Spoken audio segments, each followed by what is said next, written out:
Y'all, I am terrible. I started talking and didn't even have a microphone on. Looking back at the books that I've read over the years, it's crazy to see how much my reading has evolved and changed. All 3 books are 5 stars, but in my eyes, they're more than that. Hey everyone, welcome back to my channel. I brought out the mini mic, y'all, so if the audio is a lot better in this video, please let me know. I am experimenting with audio, trying to make better quality for you guys. If this sounds a lot better, please give me a thumbs up. We have a really exciting video planned for this week because I am going to be celebrating my 26th birthday. Happy birthday to me. Happy birthday to me. And I figured what better way to celebrate than by reflecting on my bookish journey over the years. Looking back at the books that I've read over the years, it's crazy to see how much my reading has evolved and changed. So today I'm going to take you along my bookish timeline, how I started reading, how my tastes have changed, and of course, showing you my all-time favorite books along the way. Let's jump into it. All right, starting off with my early childhood. During my elementary school years, I got introduced to chapter books, and my all-time favorite series at the time was Junie B. Jones. I loved this series because Junie B was just so sassy and she was so quirky and witty, and just being able to see the world through the point of view of a kindergartner and first grader was so fun because especially at the time I was in 2nd grade. So me and Junie B weren't too far apart. So it was just funny seeing the way she viewed the world and how she viewed friendships and how she overcame the different challenges that she faced at the time. It was a really interesting exploration into how we navigate some of our problems, especially at such a young age. I literally remember being in Barnes and Noble with my mom at like 8 years old, begging her to buy me multiple copies of the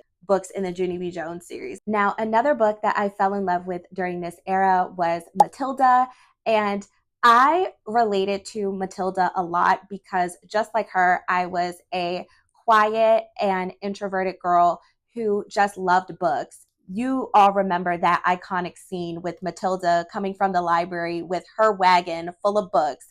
That was me to a T at that age. Matilda was just one of those characters that showed me the importance of overcoming challenges and adversity. I just thought it was a really great depiction of how, regardless of our circumstances, we can overcome anything. Another thing that I learned from Matilda was the fact that it was always important to show kindness and empathy, even to those who don't show it back.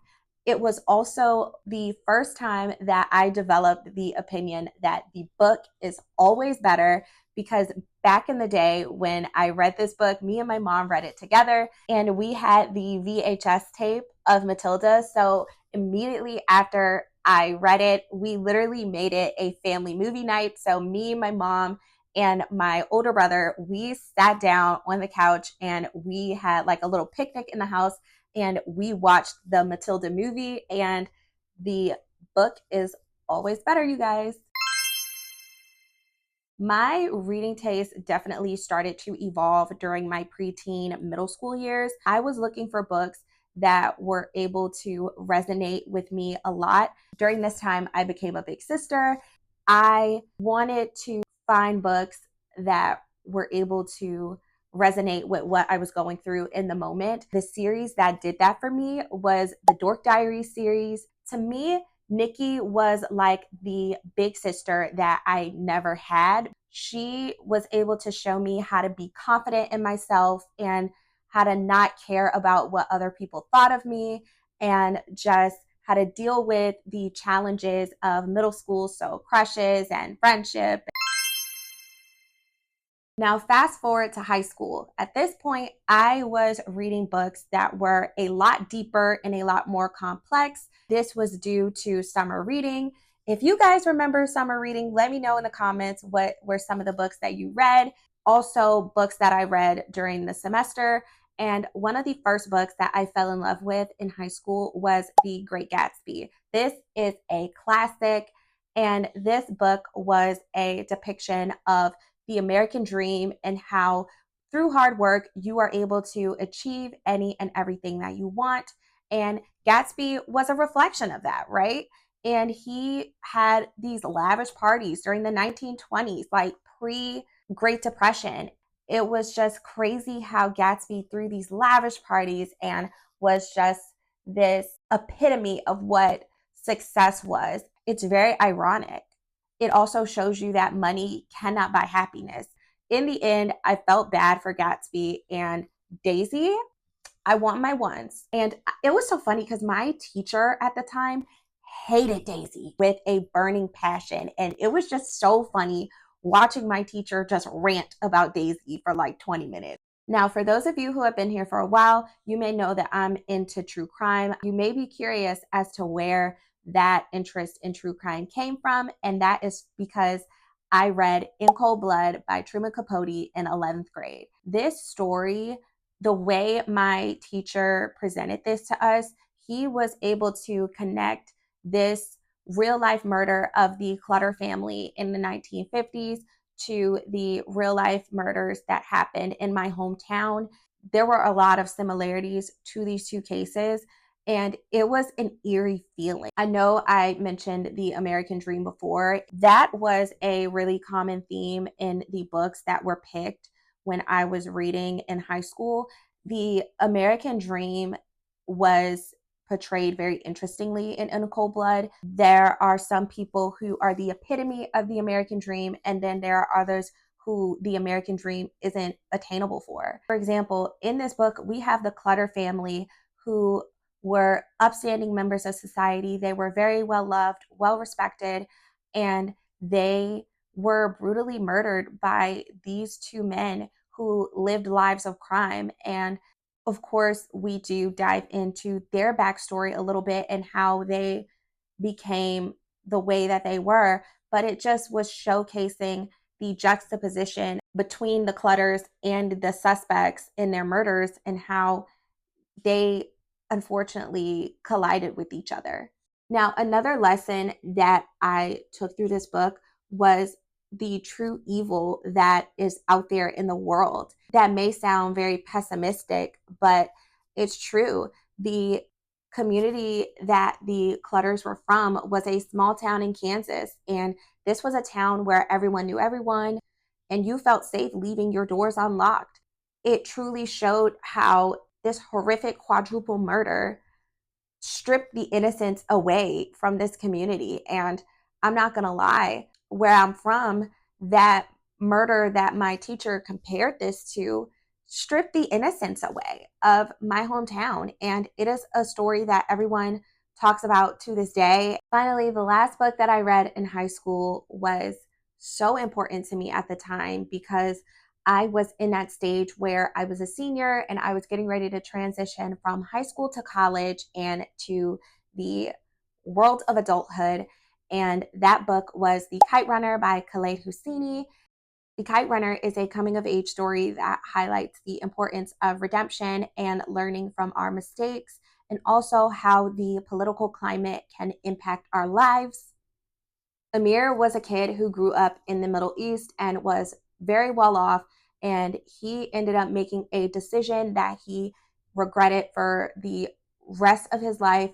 When Amir was in the search for redemption, he realized that he was returning to an environment that was forever changed. This book is so powerful, and I think it is a testament of how historical fiction is so slept on. Historical fiction, yes, it highlights these horrific time periods of the country and of the world around us, but it also shows us we can learn something from these things. The Kite Runner showed me how much the world had changed from the Cold War to post 9/11, and it was a very eye-opening experience for me. And I'm so glad that my teacher chose this book for us to read because it really changed my perspective on how I view the world. During my college years, I attended an HBCU. I was able to learn things that I was not privy to when I was in school. The book that really showed that for me in college was Things Fall Apart by Chinua Achebe. This story talks about identity and how colonialism impacted the way that the Igbo people navigated their lives in Africa. It was very interesting reading that book because at the time it felt like a full circle moment. When I was in high school, I read Heart of Darkness by Joseph Conrad. Heart of Darkness was a story that told the horrors of colonialism through the perspective of a European white man. I always looked at Things Fall Apart as the rebuttal novel to Heart of Darkness. We all know that 2020 was a year that drastically changed all of our lives. During this time, I was still in college and I remember it like it was yesterday. One week I was in class, sitting there talking to my friends, and then the next week, all of my classes had switched to online. It was a culture shock. During my spare time, I read an author that I love to this day, Taylor Jenkins Reid and the Seven Husbands of Evelyn Hugo. The way Taylor Jenkins Reid wrote this book and wrote these characters, they felt so real. I literally caught myself Googling Evelyn Hugo. And I had to realize, wait, Evelyn Hugo's not a real person. She definitely gave me Elizabeth Taylor vibes, but I had to realize, Joy, Evelyn Hugo isn't real. The biggest lesson that I learned from this book was, yes, we may not agree with the way Evelyn Hugo handled a lot of things, but she was very ambitious and she was determined to get what she wanted. And as a woman during that time period in Hollywood, I respect it. She did piss me off, but there were moments where I was like, you know what? I respect you for that. And also, this book taught me a lot about love, not just romantic in the romantic sense, but also the way our familial, platonic relationships, how they can impact us and our lives. And of course, you're probably like, Joy, what about the husbands? Evelyn learned a lot about herself through each and every individual husband. I think that is a true testament to the way we go about love in the romantic sense. When we go through a relationship and that relationship doesn't work out, we learn so many different things about ourselves.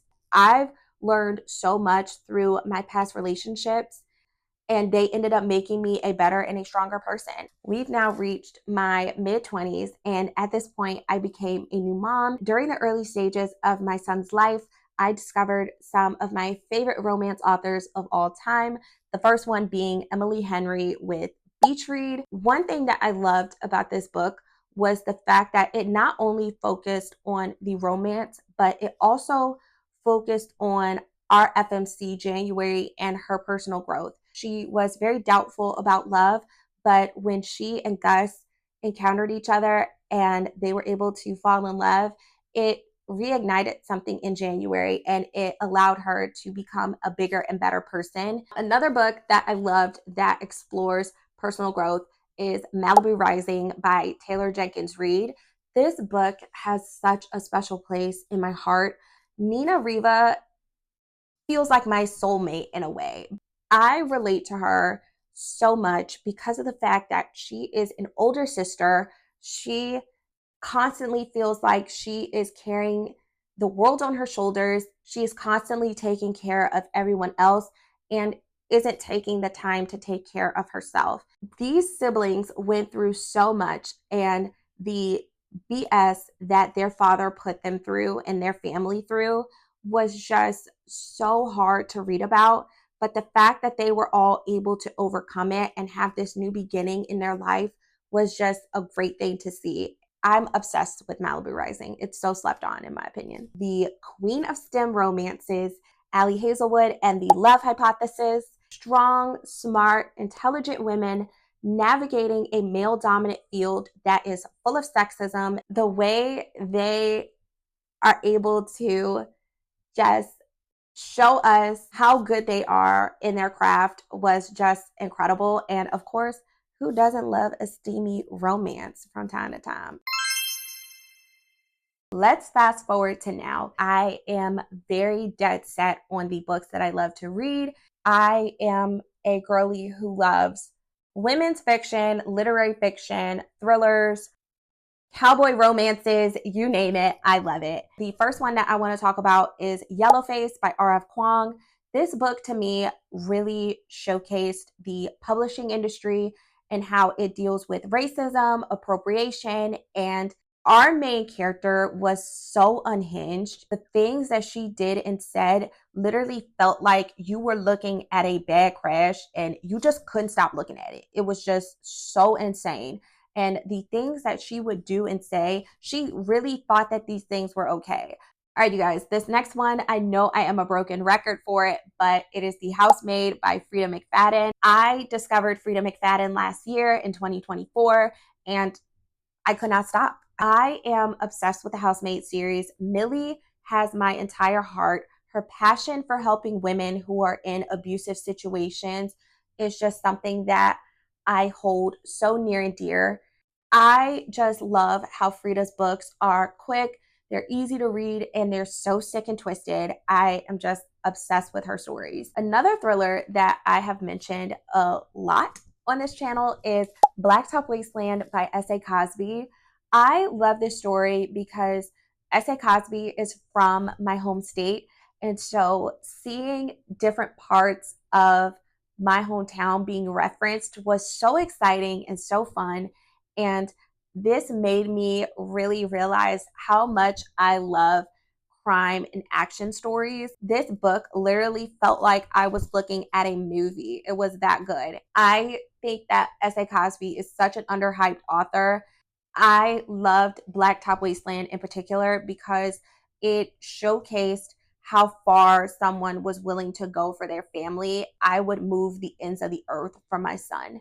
Seeing Beauregard go through these things just so that way he, his wife, and his kids can have a better life.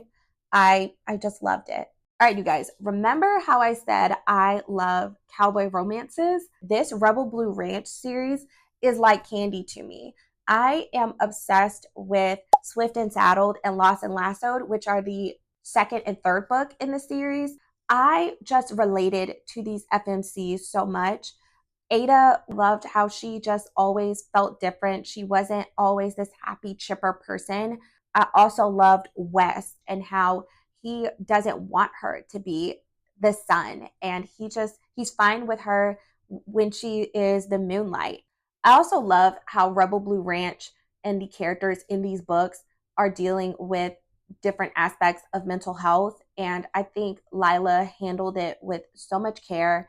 And with Lost and Lassoed, I love Teddy. Teddy is my everything. She is my queen. I just felt like Teddy was a great reflection of how sometimes when we go through life, we have our friends who may be engaged or they may be married, they have kids.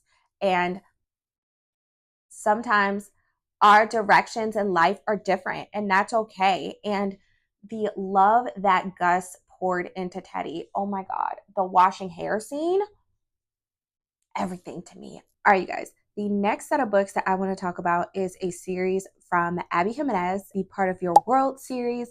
This series is so special to me. All three books are 5 stars, but in my eyes, they're more than that. Books that showcase the importance of love and realistic relationships. Each character in every book is going through something. Love interests in these said books, they do whatever they can to help that other character that is struggling figure out how to navigate what they're going through and doesn't demean them, doesn't subject them to criticism.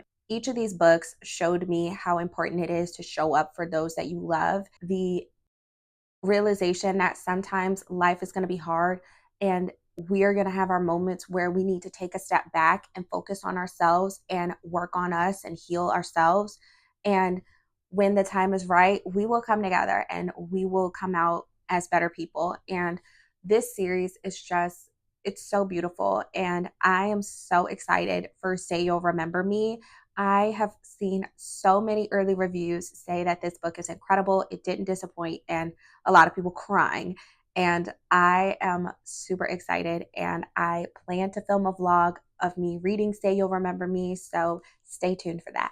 Last but certainly not least, this book is a more recent fave, and I can tell you guys right now, I know we're only in March, but this book will definitely be in the top 2 of my favorite book of the year, and that is This Could Be Us by Kennedy Ryan. Soledad has my heart. She is my everything. I read this book in a day. I ate it up. I just loved Soledad as a character. She was handed a bad deck of cards. Someone who put her all into her marriage, into her daughters, and she was so blindsided by everything. She had to pick up the pieces and figure out how to provide for herself and for her daughters. And she did just that. The fact that Judah came into her life and was able to help her in this and love her out loud was just something that I truly loved. And another big thing that I loved about this story was the autism rep. I have a loved one who has autism, and the way that Kennedy Ryan handled it with so much care, and I felt so seen. All right, you guys, we've reached the end of my bookish journey timeline. I really hope that you guys enjoyed this video. Don't forget to like, comment, and subscribe. Comment below the book that has forever changed your life. I would absolutely love to know. Thank you guys for spending some time with me and making this your safe space. And I will catch you guys in the next video. Okay, bye. Hey guys, I sincerely apologize because I just now realized after I finished filming that I forgot to mention some other books, and these books were literally, some of them were literally on the timeline and I forgot them. So I'm going to insert a cute little graphic with the rest of my honorable mentions. Again, I am so sorry. Thank you guys so much for spending time with me and making this your safe space. I love you guys very much, and I will catch you in the next video. Bye.